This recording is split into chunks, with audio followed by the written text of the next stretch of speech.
Just video স্ক্রিনে যে বাইকটি দেখতে পাচ্ছেন এটি জিক্সার কোম্পানির একটি বাইক। বাইকটির seller ID R100।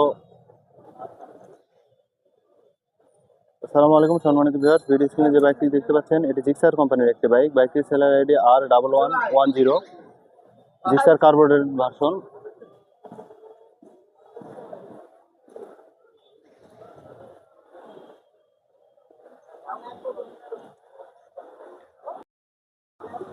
Just video স্ক্রিনে যে বাইকটি দেখতে পাচ্ছেন এটি জিক্সার কোম্পানির একটি বাইক। বাইকটির সেলার আইডি R100। আসসালামু আলাইকুম সম্মানিত ভিউয়ার্স, ভিডিও স্ক্রিনে যে বাইকটি দেখতে পাচ্ছেন এটি জিক্সার কোম্পানির একটি বাইক। বাইকটির seller ID R1110। Gixxer carbureted version.